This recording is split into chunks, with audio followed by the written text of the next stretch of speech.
Olá, tudo bem? Vamos lá para mais uma aula? Agora a gente vai falar de escala de dor, ADM, que é amplitude de movimento, e força. Tudo bem? Então, bora anotar e prestar atenção que a gente vai aprender mais algumas coisas hoje. Quando a gente fala de escala de dor, por que é que a gente fala em escala? Quando eu falo de dor, né, a dor especificamente, é uma maneira assim, é muito difícil de eu quantificar a dor, porque a dor é uma percepção. É como eu percebo a dor. Falar, mas dor não é tudo igual? Não, nunca será igual. Cada um tem uma percepção de dor diferente uma do outro. Isso depende de cultura, né? Então, por exemplo, você não pode chorar, você não pode sentir dor, você não pode reclamar, então você fica tentando se fazer de forte para poder suportar as dores que você vem a sofrer durante toda a sua vida. Ou então, a pessoa fala que você é muito mole, né? Parece fraco, né? Que não sempre está chorando, então isso é ruim relativamente. Por que relativamente? Dor é um estímulo interessante porque fala que você está vivo, né? E fala que você consegue perceber e sentir as coisas que acontecem. Quando a pessoa nunca tem dor, falo nunca mesmo, aí isso pode ser um problema neurológico, porque a pessoa não sente dor. Então a gente tem que perceber isso. Tanto que dos estímulos que a gente tem para poder saber se a pessoa está viva ou não, é o estímulo doloroso. Ela precisa reagir a um estímulo doloroso algumas vezes. Então a dor é interessante. E a dor, ela é muito interessante porque a dor simplesmente ela te avisa que tem alguma coisa de errado com o seu corpo, tá? Então, simplesmente a pessoa não ter dor, vamos pensar num tratamento. Daqui a pouco eu falo das escalas. Quando a pessoa fala assim que ela não sente dor, então talvez não tenha nada de errado com ela. Quando ela fala que tem dor, então talvez tenha alguma coisa de errado com ela. Errado que eu pego e falo na questão fisiológica normal e anatômica normal e biomecânica normal do indivíduo, para alguma alteração que pode ou não ser patológica, mas pode ser transitória também. Então, a dor, eu quantifico a percepção que a pessoa tem. Às vezes a pessoa, sabe aquele dia que você acorda, dá um chute na cama com o dedinho do pé? Dói muito, né? Então, para algumas pessoas, bateu, beleza. E para outras, é o fim do mundo. E às vezes é. Dói demais, né? Bateu, chutar alguma coisa descalço, pelo amor de Deus. Então, assim, a dor, ela permite a gente quantificar a percepção que a pessoa teve em relação àquilo. E essas escalas que vocês estão vendo agora aí, por exemplo, deixa eu tirar minha imagem daqui. Então, por exemplo, nessa aqui de cima. Essa aqui de cima é muito usada para criança. Então a criança não consegue quantificar a sensação de dor que ela tem.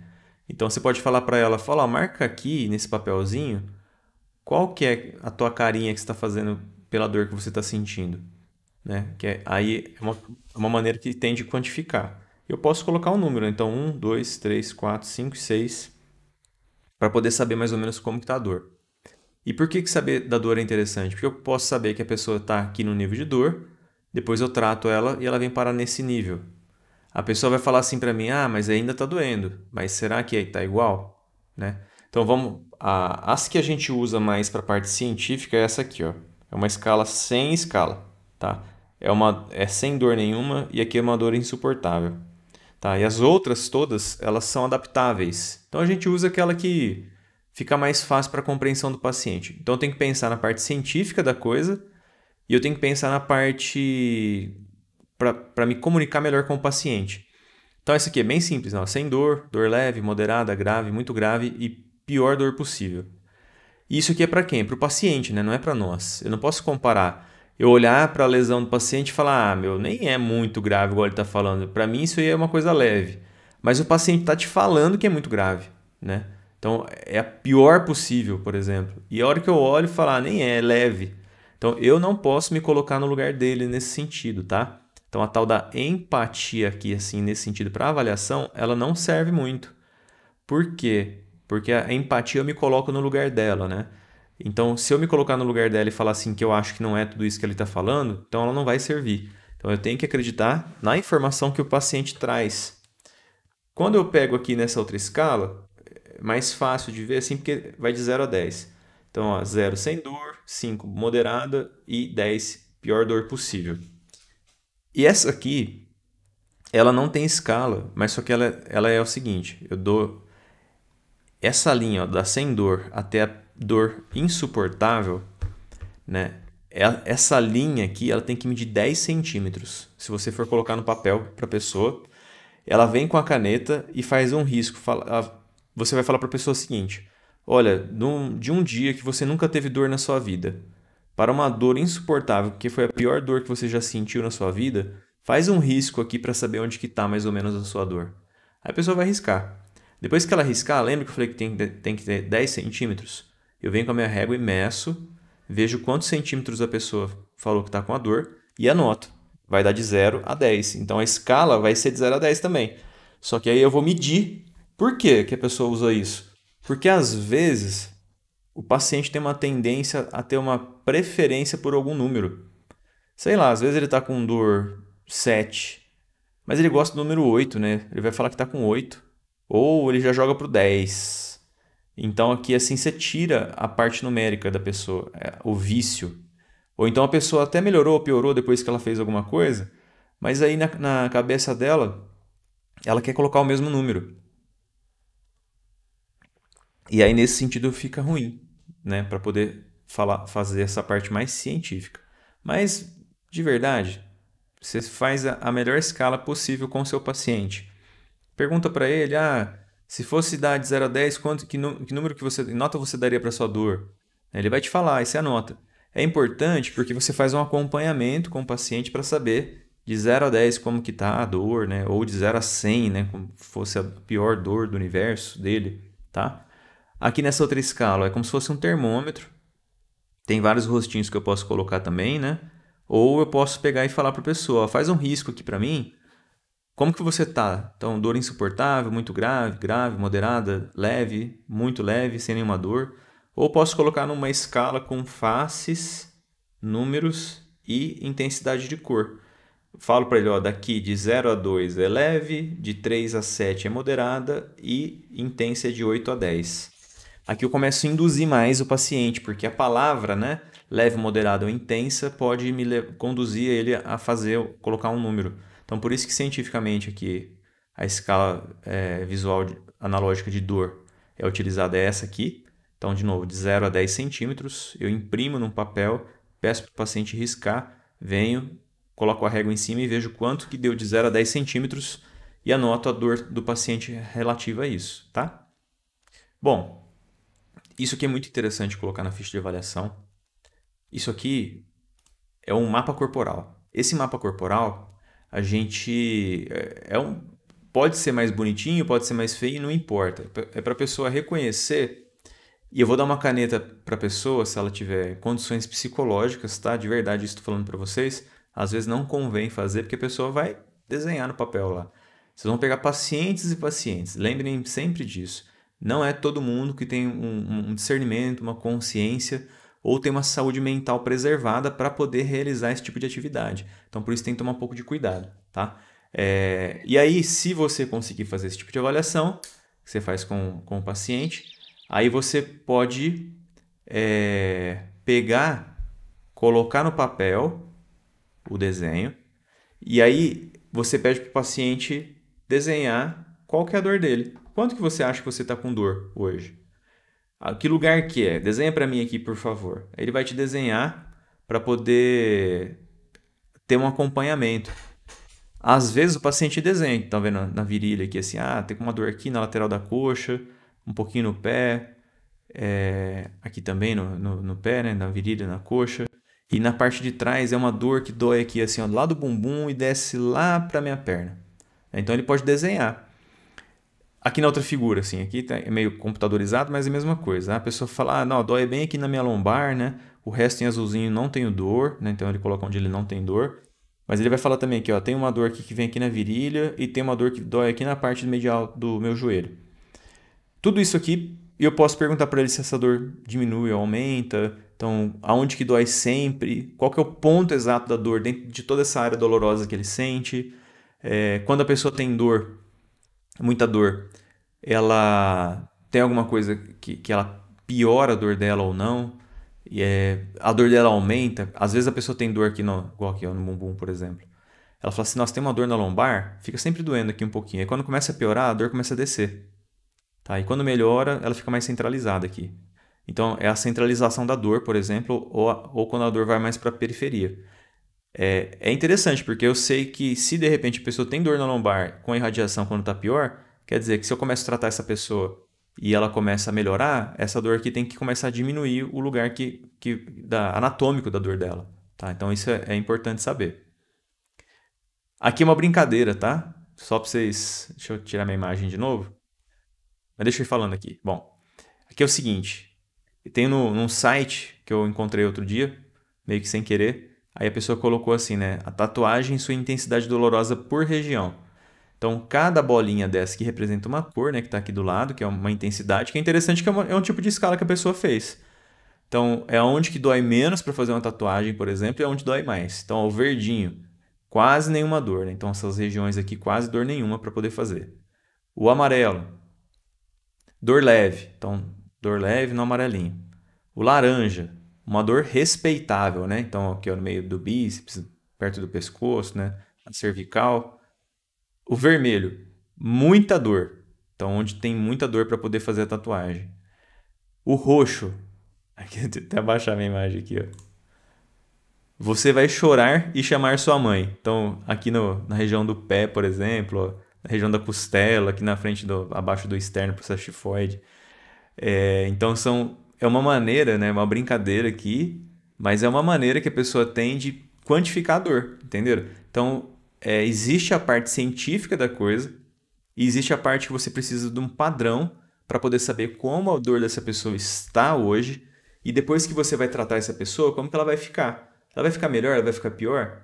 Lembra para que serve a avaliação? Para eu saber se o que eu estou fazendo está funcionando, se eu vou dar alta para a pessoa ou não. Vou começar a saber me investigar melhor assim. Desde quando que ela tem dor, será, né? Começo a investigar. Posso fazer um gráfico, posso fazer alguma coisa. Existem os questionários. Esses questionários normalmente são usados mais para a parte científica também. Então, o questionário de dor de McGill, por exemplo, é uma escala multidimensional, discriminativa, afetiva e avaliativa. Tá? Então, é um questionário validado esse aqui, é muito usado em pesquisa científica, então quem for fazer TCC depois aí, trabalhar com dor, pode ser um bom questionário para poder trabalhar. Então, a dimensão sensitiva. A sensitiva é como que a pessoa sente essa dor. Então, em vibração, em tremor, pulsante, latejante, como batida, pancada, fisgada, puxão, torção, calor, queimação, fervente, embrasa, pontada, choque, tiro. E ela vai marcando aqui as opções que ela sente que ela tem essa dor. Beliscão, aperto, cólica, mordida, esmagamento, né? Então tem um monte assim. A afetiva. Então, ó, é uma dor cansativa, exaustiva, enjoada, sufocante, castigante, atormenta, cruel, amedrontadora, apavorante, aterrorizante, maldita, mortal, brabo, né? Miserável, enlouquecedora. Então, é a dimensão afetiva. E a dimensão avaliativa fala que ela é chata, incomoda, desgastante, forte, insuportável, espalha, irradia, penetra, atravessa, aperta, adormece, repuxa, fria, gelada, aborrecida, dá náusea. Então, aí a gente vê como que ela se sente em relação à parte avaliativa. Tem a parte dá para quantificar numericamente esse tipo de dor e depois geram uma pontuação relacionada à dor da pessoa. Também é interessante, tá? Por isso que ela é validada também na parte científica. Dá para montar, então, em relação a essas avaliações da dor, posso fazer uma tabelinha. Então, eu imprimo e dou para o paciente e peço para ele preencher. Ó, data e horário. Então, por exemplo, eu posso falar para ele, ó, a hora que você acordar, na hora do almoço e à noite você anota, né? Ou então ele que resolve quando ele vai querer anotar. Quando vai piorar, né? Quando tá bem ruim ou quando tá bem bom, ele vai anotar para mim. Então, eu posso pedir para ele colocar a data e horário, a atividade que ele estava realizando no momento que estava ou não doendo, né? Depende do que ele estava fazendo. Então, de 0 a 10, quanto que estava a dor? Ele fez alguma intervenção analgésica? Eu estava com muita dor, tive que tomar um analgésico, né? Ou fui deitar, coloquei gelo. Então, a pessoa vai escrever o que ela fez. Fui no fisioterapeuta, né? O alívio observado. Bom, depois dessa intervenção analgésica, minha dor estava em 9, por exemplo, ela foi para 8, né? Então, quase não diminuiu muita coisa.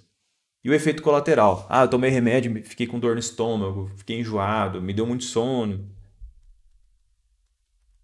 Então, é esse tipo de coisa que eu quero saber do paciente. Então, eu posso imprimir, dou para ele, anoto, ele anota, quer dizer, ele me traz na próxima sessão, para eu saber como que é o comportamento dessa dor ao longo do dia, tá? Então, é bastante interessante fazer isso também. E na avaliação em si, eu tenho que ver os sinais vitais. Sinais vitais, por que eu vejo sinal vital? Porque às vezes a pessoa fala assim, eu anoto lá, né? Porque sim. Às vezes, já aconteceu quando eu morava no Paraná, era supervisor da clínica, então tinha um paciente lá que ele não fazia as coisas direito. O que ele não fazia direito? Exercício, ele sempre chegava com sono demais, era um senhorzinho já, ele teve AVC, e aí ele não conseguia, ele interagia bastante, mas naqueles dias ele não estava muito bem. E aí, quando a gente foi aferir, depois de algum tempo, né, falou até uma coisa estranha, toda vez acontece isso, a hora que a gente foi ver o sinal vital dele, a pressão arterial, ela estava muito baixa. E por isso que ele estava sonolento. E ele tomava remédio de controle de hipertensão, né? Aí teve que pedir para ele voltar ao médico para poder rever o medicamento, se era aquilo naquele horário que ele precisava tomar mesmo, porque precisava trocar alguma coisa, né? Ou o medicamento ou o horário de tomar o remédio para ele chegar com uma pressão melhor para poder fazer as atividades, senão ele ficava só com sono, não fazia nada, né? Então, ou então tá muito alta a pressão, aí eu consigo me balizar, será que vale a pena fazer alguns exercícios com essa pessoa nesse momento ou não? Então tem que tomar cuidado com isso, tá? O estado mental, às vezes a pessoa chega com confusão mental por algum motivo, e às vezes a pessoa é confusa mentalmente mesmo, tá? Então vocês vão pegar paciente demais, assim, que cada vez ele conta uma coisa. Tem paciente que cada vez chega e fala um nome diferente que ele se chama. Tem paciente que fala que ele é pobre demais e na sessão seguinte ele fala que ele ganhou 3 vezes na Mega Sena e ele tem muito dinheiro, só que ele é muito humilde. E o problema disso não tem nada a ver, mas em relação à parte financeira. Mas será que ele está falando a verdade em relação à parte de saúde dele? Será que ele não está inventando? Porque teve paciente já que a gente pegou, o paciente falava que não, ó, como eu sou muito rico, eu fiz uma cirurgia particular, paguei tudo e eu fiz tal cirurgia. E aí a gente foi atender ele, né? Eu falei, tem alguma coisa errada, porque não parece a cirurgia que ele está falando. E aí a gente tinha pedido os exames dele, não chegava, ele nunca trazia. Liguei para o médico para poder saber como que era. Eu expliquei o que o paciente falou. Falei, ó, o paciente falou que ele fez questão de falar que ele tinha muito dinheiro, que o senhor conhecia ele porque ele pagou muito caro para o senhor para fazer a cirurgia e tal. Aí o médico pegou e falou assim, esse paciente é do SUS, ele não me deu R$ 1, ele não tem dinheiro assim, que igual ele está falando, se ele tem eu não sei, mas não foi essa cirurgia, foi outra cirurgia, foi assim, assim, assim, assim. E aí a gente pensou, falou, nossa, né? Então tem que tomar muito cuidado para acreditar no paciente, principalmente dependendo quando a gente começa a desconfiar do estado mental dele, tá? E não é maldade isso, nem da nossa parte, nem do paciente, mas a gente precisa saber da realidade para atender ele da melhor forma possível, tá? Observação e inspeção, tem que olhar e tocar o paciente, observar a temperatura, edema, tem que comparar um lado com o outro, e são informações essenciais. Por exemplo, às vezes a pessoa tem dor no joelho, ela acha que tem uma lesão, mas na verdade tem um edema, e aí eu tenho que tocar, tenho que palpar para saber a temperatura. Será que a temperatura ela me mostra alguma coisa, né? Então, junto com a palpação eu posso medir temperatura, uma câmera térmica, eu posso colocar a mão, perceber se está quente, principalmente comparado o mesmo paciente com ele mesmo, né? E numa região diferente. Pega um joelho e compara com o outro, por exemplo, para saber da temperatura. Porque às vezes o paciente pode ser um pouco mais frio ou um pouco mais quente. E a temperatura ela é importante por quê? Porque ela pode me dizer que existe uma inflamação naquele local ou não. Tá? Então tem que tomar cuidado com isso quando eu faço observação, a inspeção e a palpação desse paciente. Amplitude de movimento ativa e passiva, né? Testo o end feel, que é o final do movimento. Vou perceber se ele é macio, firme ou duro. Isso indica muito do paciente também, do estado do paciente em si, da articulação dele, por exemplo. Tá? E as variações no movimento passivo, por exemplo. Então, eu tenho mobilidade normal sem dor. Tá tudo bem, o paciente não tem nada, né? Tem mobilidade normal, não tem dor na execução do movimento, tá tudo bem. Isso tudo na avaliação. Então, quando ele faz movimento ou eu faço, tanto faz, mobilidade normal com dor. Né? Então, quando eu penso assim, bom, ele tem a amplitude de movimento normal, mas ele tem dor ao final dessa amplitude de movimento. Pode ser, né? Hipótese, lembra da hipótese? Cria uma hipótese. Pode ser uma pequena distensão de ligamento ou cápsula, tá? E pode ser edema às vezes também. Então a gente tem que perceber isso. Hipomobilidade sem dor. O que quer dizer hipo? Hipo é pouca, né? Então pouca mobilidade sem dor. Então não tem muita mobilidade e não tem dor. Ou seja, o movimento é mais travado, ele trava, ele não consegue fazer todo o arco de movimento completo. Pode ser uma aderência capsular. No ombro acontece muito isso, né? A tal da capsulite adesiva. O paciente acaba tendo problema no ombro e fica bloqueado, ele vai tentar levantar o braço lá, o braço bloqueia e não tem dor, tá? Então pode ser uma aderência capsular, pode ser um encurtamento muscular, tá? Pode ser edema, mas normalmente edema a pessoa acaba tendo dor. E não dá para relacionar edema com lesão, porque às vezes a pessoa não teve uma lesão, mas ela tem um edema por algum problema vascular, por exemplo, tá? Do sistema linfático, normalmente. Hipomobilidade com dor. Aí sim, ó, espasmo muscular, lesão capsular ou ligamentar. Edema que é mais comum quando tem lesão, por exemplo. Então, hipomobilidade é pouca mobilidade e com dor. Eu faço movimento, eu tenho pouca mobilidade e quando eu executo o movimento eu tenho dor, né? Pensando com o paciente. Então, pode ser espasmo ou uma lesão, né? Tanto capsular como ligamentar ou do músculo mesmo. Porque fica restrito a quantidade de movimento que a pessoa tem. Hipermobilidade com dor. Hiper é excesso, tá? Então, hiper é bastante, hipo é pouco. Então, hipermobilidade com dor. Então, bastante mobilidade, mas só que tem dor. Pode ser uma laceração parcial com algumas fibras ainda intactas de algum ligamento ou cápsula. A pessoa teve uma lesão, vai além do movimento normal da pessoa, tá? Então, não posso comparar pessoas distintas. Então, a própria pessoa... Então, ela tem uma hipermobilidade naquela articulação nesse momento, tipo o joelho. Como uma pessoa tem um entorse de joelho, ter um rompimento de fibras, mas não total, só parcial. Aí, quando você vai fazer algum teste, por exemplo, você testa, a articulação vai além do normal e ao final desse movimento a pessoa tem dor. Então, pode ser, essa hipermobilidade com dor pode ser uma laceração parcial e deixando algumas fibras intactas. Então, tudo isso são hipóteses. Na hora que eu estou avaliando, eu acabo criando essa hipótese no paciente, tá? Avaliação da ADM. Então, o que eu posso fazer para fazer a avaliação? A goniometria, que vocês já avaliaram. Existe também a fleximetria. A fleximetria tem esse aparelhinho aqui, ó, parece um relógio. Ele chama flexímetro. Eu coloco na articulação do paciente, peço para ele realizar um movimento e o próprio aparelho traz a amplitude do movimento. Hoje em dia também você tem no celular, você tem goniômetro, tá? O que eu prefiro fazer normalmente é tirar foto com o paciente e eu faço uma amplitude de movimento depois, igual a gente fez lá no Kinovia, na biomecânica, que normalmente eu falo sobre esse software, mas quem quiser procurar chama Kinovia com K. Ele é gratuito, então dá para avaliar a amplitude de movimento da pessoa. Eu posso fazer um vídeo e fazer a avaliação dinâmica. É bem mais interessante também. Posso fazer teste, né? Então tem o Flex Test, ó. Então são 20 posições. Ele leva a um Flex Índice, né? Então eu faço em todas as articulações do corpo a quantidade de movimento que a pessoa tem e faço uma soma para saber qual que é a amplitude de movimento geral ou específico da articulação. Então aqui eu não meço, eu dou uma pontuação de 0 a 4. Então, por exemplo, a pouca amplitude de movimento é 0, tá vendo? Então, tanto aqui na coxa femoral aqui, como aqui no punho. Amplitude 1, então até 90 aqui mais ou menos, até 90. Amplitude 2, passou de 90, passou de 90. Amplitude 3, quase encosta lá, né? Mas aqui vai no peito já, e aqui aumenta mais a amplitude. E aqui, ó, quase encosta o joelho no chão, e esse aqui encosta quase o dorso da mão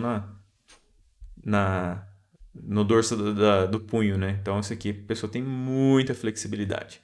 É interessante esse Flexi Test, esse Flexi Índice, porque eu uso essa imagem e comparo, tá? E aí a única que é a passiva é a primeira, que a pessoa tem dificuldade. Então, eu que faço no paciente. Todas as outras são ativas. Eu peço para o paciente fazer o movimento, olho na imagem e falo, esse aqui eu acho que é 1, acho que é 2. É interessante que ele é mais rápido para mensurar também, assim, tá? Então, são 20 posições E essa soma aí vai me trazer, não é todo mundo que tem 4 em todos, nem todo mundo tem 0 em todos, né? Então eu posso avaliar tanto o estado geral, né, que é o Flex Índice, somando tudo, ou então eu posso simplesmente pegar da articulação-alvo e fazer a avaliação daquela articulação. Existem os testes funcionais. Teste funcional está muito na moda hoje em dia, e é na moda porque é interessante porque ele é um teste fácil de fazer e ele é um teste mais real. Então, é um teste que a pessoa precisa fazer isso no dia a dia. Então, testes funcionais são testes que testam o quê? A funcionalidade daquela pessoa no dia a dia. Então, deixa eu tirar minha imagem. Então, olha aqui, por exemplo. Isso aqui é um teste de sentar e levantar. Então, uma avaliação funcional. Peço para a pessoa sentar, tá em pé, senta e levanta. Só que eu dou informação para ela que ela não pode se desequilibrar e nem usar as mãos, tá? Se ela conseguir. Porque tem gente que não vai conseguir, né? Então, eu dou no máximo 5 pontos. Então, ela tem 5 pontos e eu vou descontando pontos dela. Então, ó, ela tem que sentar e levantar sem desequilibrar, utilizando o menor número de apoio possível. Então, eu peço para ela sentar, depois ela levanta. Então, se ela usar apoio, então mão ou joelho e mão, né? Então, apoia a mão no joelho e tal. Ou ainda no antebraço, ou sobre o cotovelo, perna, e que o indivíduo utiliza para sentar ou levantar o chão, eu vou descontar um ponto daqueles 5 que a pessoa tem. E desconta-se meio ponto para qualquer desequilíbrio que possa ter percebido durante a execução. A pessoa dá uma desequilibrada lá, eu tiro mais meio ponto dessa pessoa, tá? Então ela começa com 5. Para cada apoio que ela usa para sentar e levantar, eu tiro 1 ponto. E mais meio ponto, né? Eu tiro meio ponto ainda se ela desequilibrar um pouquinho. Desempenho muscular. O desempenho muscular também é interessante. Eu avalio então o teste isométrico resistido, por exemplo, para poder saber se a pessoa tem dor ou não, né? E o outro teste para saber se a pessoa consegue realizar movimento. Então, esse aqui tem uma finalidade e esse aqui tem outra finalidade. Tá? Então, esse aqui do teste isométrico resistido tem uma finalidade e o teste muscular manual tem outra finalidade. O isométrico resistido, então, eu vou avaliar a dor do paciente. Então, quando ele faz a isometria, aumenta a dor? Então, se aumentar a dor na isometria, ajuda a confirmar a lesão de tecido contrátil, né? Tecido mole contrátil, que é o músculo. Então, se quando a pessoa faz um teste isométrico e dói, pode ser que a pessoa tenha uma lesão no músculo. Se ela não tem dor, então ajuda a confirmar a lesão de tecido inerte. Então, se não tem dor na contração isométrica, possivelmente ela não tem uma lesão muscular. Naquele músculo testado, né? Então tem que ser bem específico. O músculo testado não está com lesão, porque se tivesse lesão quando ela faz a contração isométrica, ela teria dor, tá? E sempre tem que posicionar o paciente sem colocar muita tensão nas estruturas inertes. Então, sem colocar muita tensão, por exemplo, no tendão, tá? E o teste muscular manual? Teste muscular manual, então, tem o grau 0. Então, eu peço para o paciente fazer o movimento. Então, é 0 quando? Tem ausência de contração. Você olha para o músculo, para o braço da pessoa, para a perna, para onde você estiver avaliando. Você pede para a pessoa fazer o movimento e você não percebe a contração muscular. Ou palpando, você coloca a mão em cima, pede para a pessoa fazer e você não vai conseguir sentir, nem perceber a contração. Então, é 0. Agora, tem contração visível ou palpável e não tem movimento, né? Então, tudo que ainda não, a pessoa não conseguiu realizar movimento. Mas você percebe que ela faz uma contração visível ou palpável, mas não consegue realizar o movimento. Então, grau 1. O grau 2, movimento ativo, mas sem vencer a gravidade. Então, por exemplo, a pessoa ela não consegue fazer movimento com o braço. Aqui assim. Ela tem que colocar a mão em cima da maca ou da mesa e ela consegue fazer com o braço apoiado, tá? Mas sem vencer a gravidade. Então, aí é o grau 2. O grau 3, movimento ativo vencendo a gravidade. Então, sem resistência e sem peso. Você pede para a pessoa fazer um movimento contra a gravidade e ela consegue fazer um movimento contra a gravidade. Então, é um grau 3. O grau 4, movimento ativo contra grau moderado de resistência. O moderado é muito subjetivo, né? Então, o moderado é eu colocar um pouco de resistência e a pessoa consegue realizar o movimento. Daqui a pouco eu vou falar no próximo slide sobre isso. No outro próximo slide. E o grau 5 é da força normal. Então, o indivíduo tem força normal. Normal para ele, né? Dentro das possibilidades que aquele indivíduo tem. O normal não para um atleta, para quem não é atleta. Então, se o cara é atleta, é dentro da normalidade da força que ele realizava no dia a dia dele. Então, isso que tem que ficar muito claro, tá? Bom, tem maneira de avaliar a parte isocinética. O ISO, o que que significa? Lembra que eu comentei já com vocês? O ISO significa igual. E o cinético é movimento, né? Então, isocinético é um movimento igual. Então, quando eu uso esse equipamento aqui custa muito caro. Bom, antigamente custava pelo menos 100 mil dólares, né? O dólar está mais de 5 reais, então mais de 550 mil reais aí. Só esse equipamento. Poucas instituições têm esse equipamento. Antigamente chamava Cybex. E eu já tive a oportunidade de trabalhar e ver o pessoal trabalhando com ele, mas mudou a marca e aí normalmente eles chamam de Biodex ou Biodex. Então ele avalia com uma velocidade angular pré-programada. Lembra de biomecânica, o que era velocidade angular? Então, ou vocês vão aprender depois. A velocidade angular é quando eu faço o movimento da articulação normal, tá? Então olha para a imagem da mulher aí. Então ela está sentada e presa na cadeira, né? Você vê que ela está cheia de cinto de segurança aí. Esses cintos são na verdade para ela não se movimentar. A perna avaliada dela é a perna que está para cima ali, a perna direita dela. E a outra, a perna esquerda, está presa também, ela não tem movimento. Então, no caso, eu já fiz esse teste já. Esse teste aí, meu Deus do céu, cansa, hein? Então, tem várias maneiras de fazer esse teste. Você pode fazer ali, então, por exemplo, ó, com velocidade livre, medindo a resistência de torque que ele mede, né, em Newton metro. E ele mede a amplitude de movimento e o torque exercido naquela amplitude que a pessoa fez. E também a fadiga muscular. Então, ele observa o tempo de pico de torque e até que ele seja reduzido para uma porcentagem estabelecida pelo avaliador. Então, esse teste específico, do jeito que está aqui na imagem, esse aí eu já fiz já. O que você tem que fazer? Você fica sentado, amarrado. Aí a pessoa vai pedir para pegar essa perna aqui que ela está para cima aqui, ó. Aí a informação que você tem é assim, ó, você vai fazer a flexão e a extensão máxima da sua perna. Normalmente eles colocam por 30 segundos ou 1 minuto, da maneira mais rápida possível.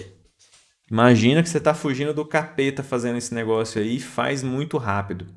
E é bem assim mesmo, gente. E aí, a hora que libera o negócio, você começa a fazer rápido, você está quase morrendo, não aguenta mais, chamando todo mundo, chamando até a mãe aqui já pedindo ajuda. E esse equipamento aqui, ó, ele vai calculando então a velocidade que você faz, o torque e a amplitude de movimento. Ele consegue quantificar então, tanto da força dos flexores como dos extensores aqui para poder fazer essa avaliação. Então ele faz uma perna, depois faz da outra, compara o resultado das duas, tá? Dá para fazer por articulação. Então, para paciente é interessante que dá para ver, tipo, pós-cirúrgico de joelho. Eu fiz estágio no Palmeiras uma vez lá, e aí eu conheci o pessoal que trabalhava no time, tanto do Palmeiras como do Corinthians e do São Paulo na época. E aí o Corinthians, ele ia para uma faculdade, tinha um colega que estava lá, e ele fazia isso. E eu fui lá, bem na época que eles estavam fazendo a avaliação dos juízes da CBF, que iam para a Copa na época. Então, assim, é muito, muito, muito intenso, tá? Mas traz bastante resultado também. Dá para ver pós-cirúrgico de recuperação de joelho, quando que uma perna está próxima da outra. E eles liberam você para o jogo, né? O jogador, no caso, quando uma perna está pelo menos 90% ou 95% igual a outra. Se tiver muito diferente disso, eles não liberam, porque o risco de lesão é muito grande. E hoje em dia, depois outro dia eu falo para vocês sobre isso, tem teste funcional para isso também, né? Então qual que é o teste funcional? Tem o Single Leg Rope Test.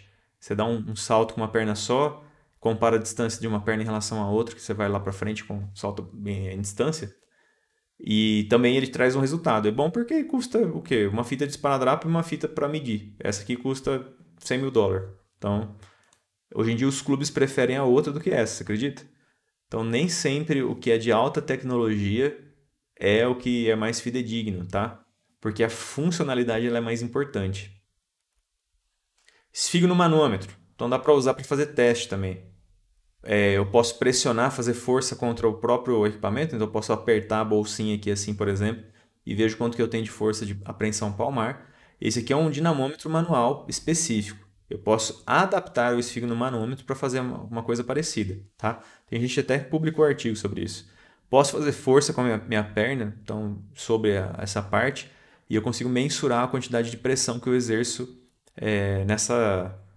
nessa bolsinha. Então, aqui, esse reloginho, tanto faz ele mede a pressão. Então, eu consigo saber quanto de pressão que eu estou executando nessa região, aí, nessa bolsinha.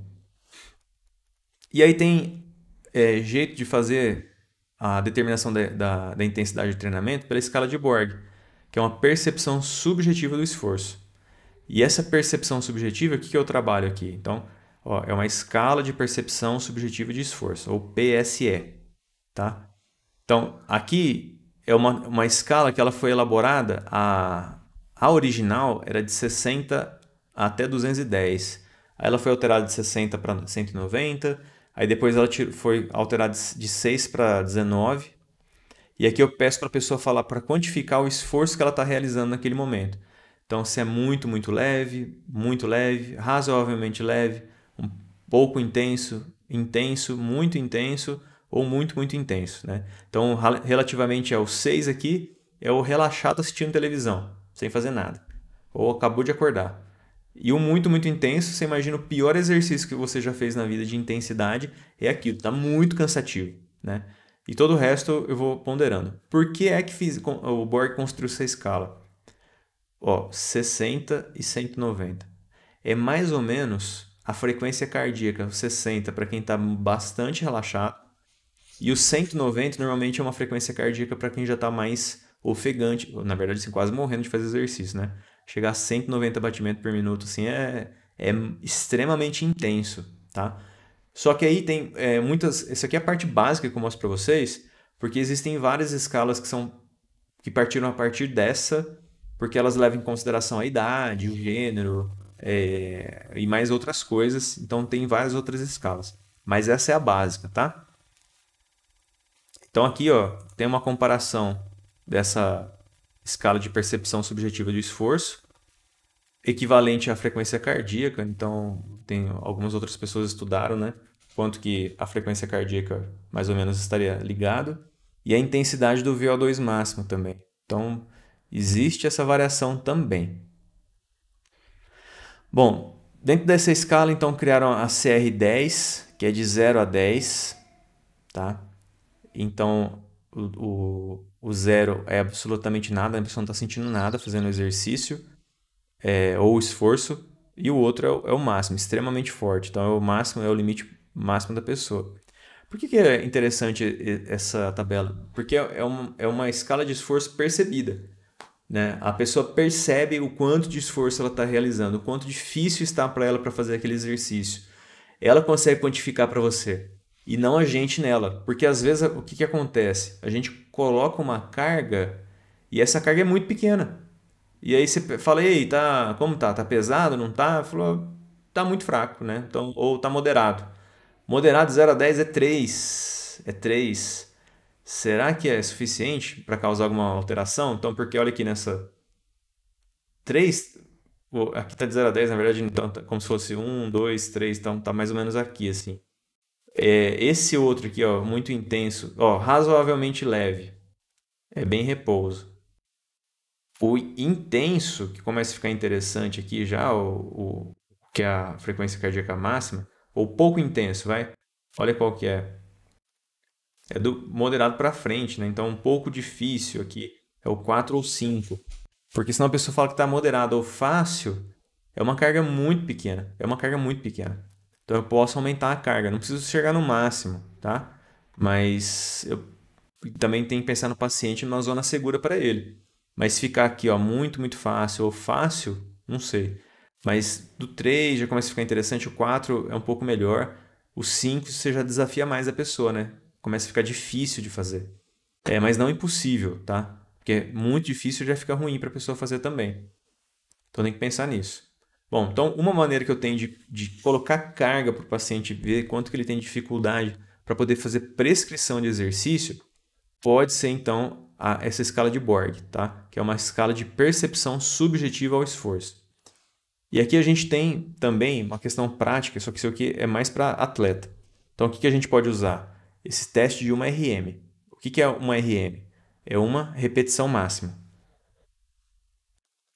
Essa uma RM, então, por conta do CrossFit, também o pessoal fala do personal record, que é o recorde pessoal que a pessoa tem para poder realizar o movimento.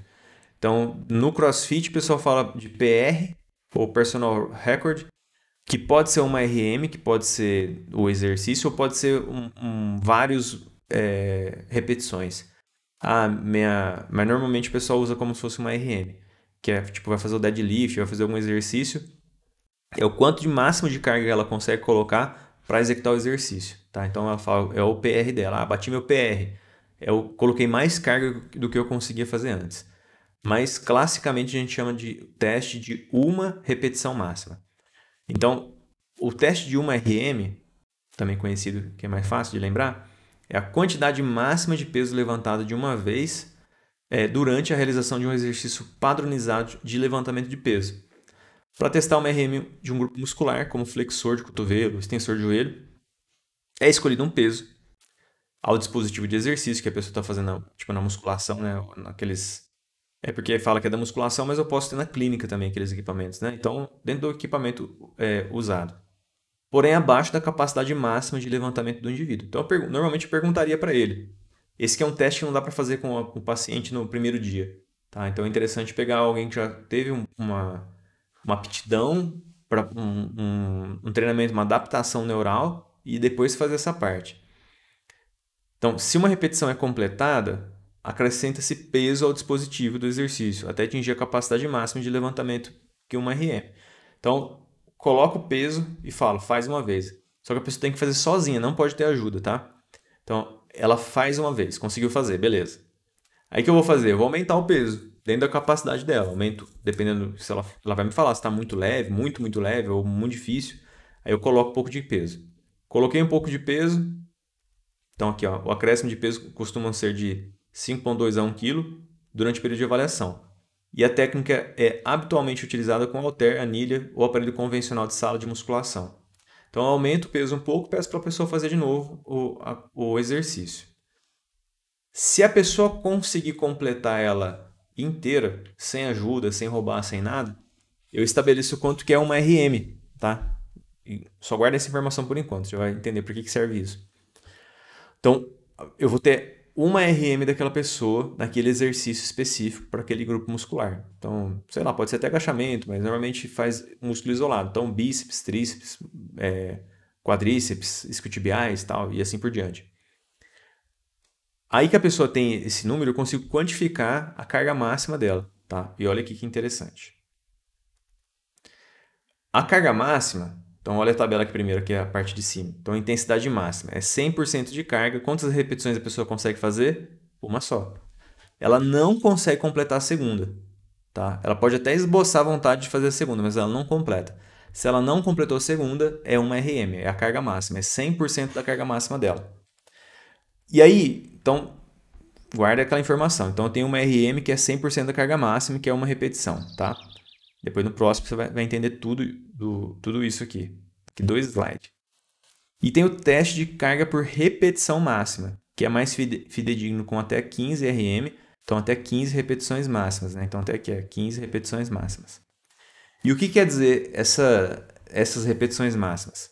Então, o teste de carga por repetição máxima possibilita a identificação da força máxima sem a necessidade do teste específico de carga máxima, fazendo uso apenas de uma técnica matemática de regra de 3 simples. Então, porque assim, imagina, o paciente está lesionado. Eu não vou conseguir colocar uma carga muito elevada, senão eu vou machucar ele. Então, fazer um teste de 1 RM para um paciente que está lesionado talvez não seja interessante.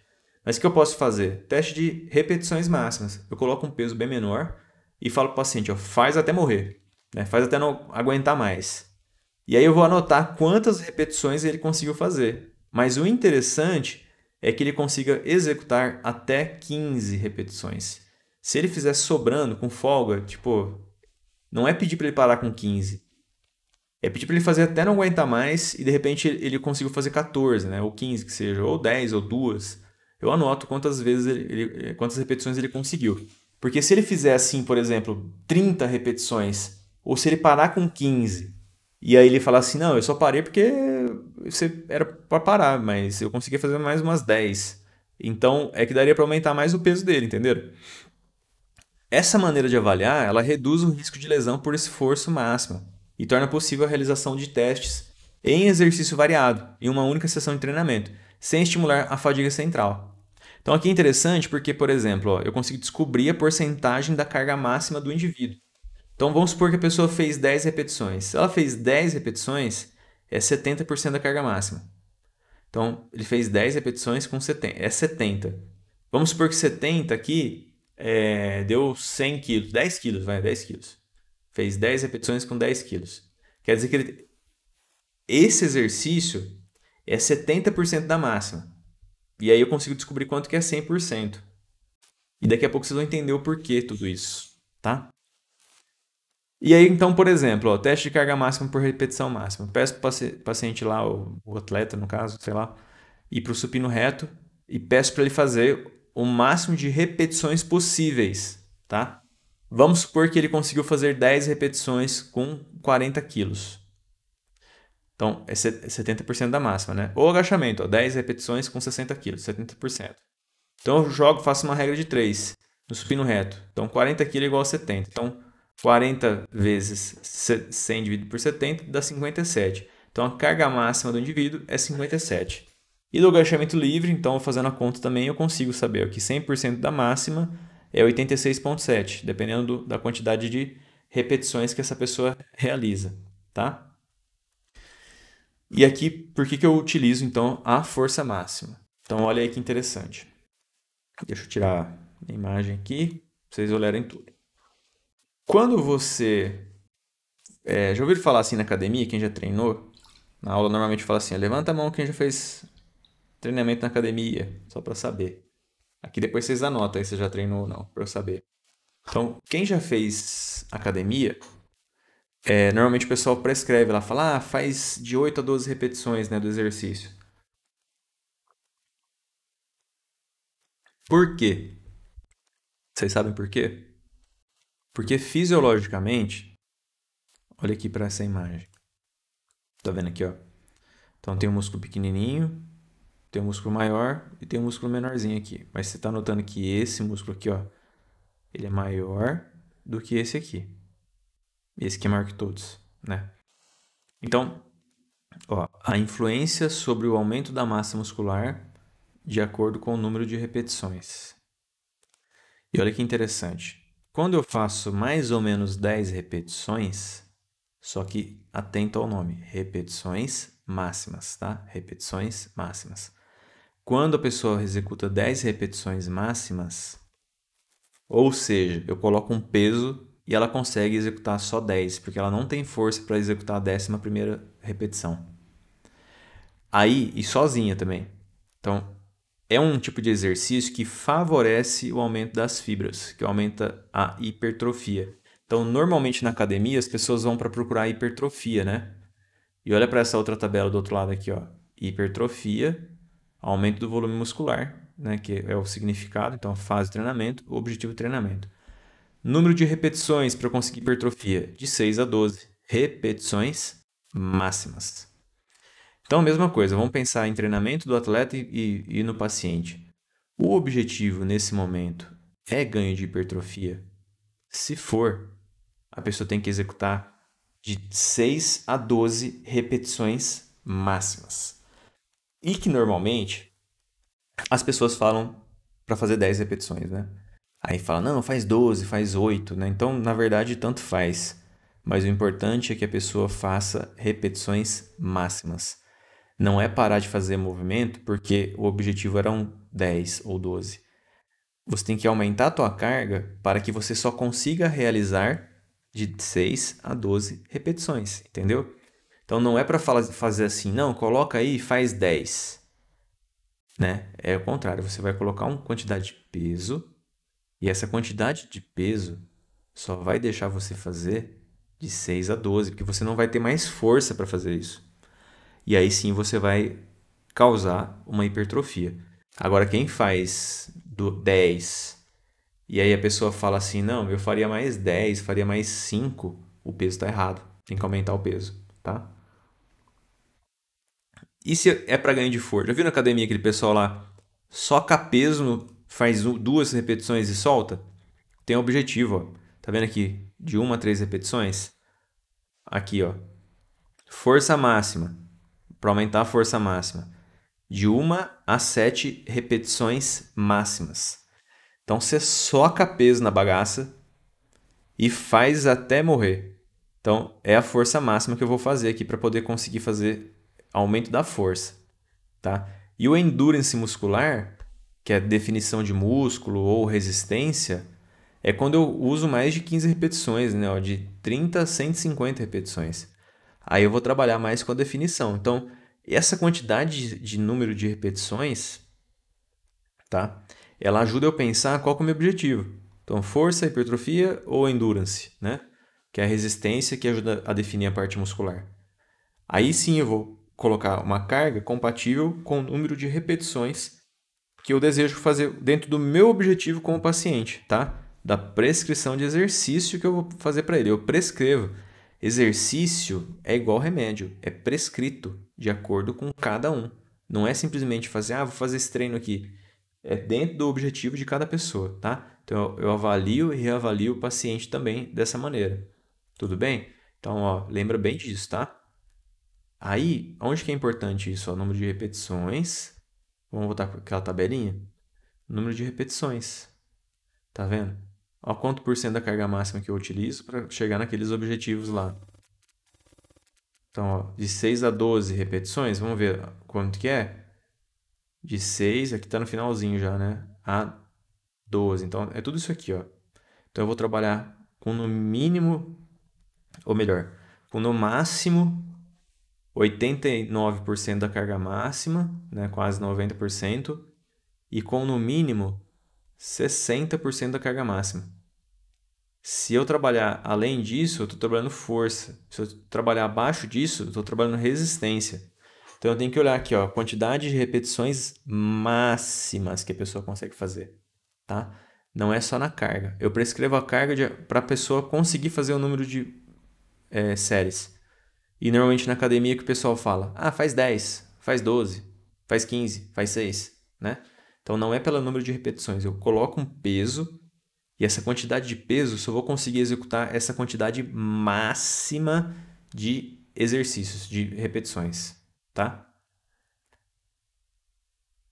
Depois se não entenderam, me manda perguntinha que eu respondo para vocês. Aqui é mais também para ilustrar, né? Tá? Aqui eu não vou pedir para vocês nada, mas só para vocês entenderem, né? Que o duplo produto também é uma coisa que dá para ser utilizada de maneira simples.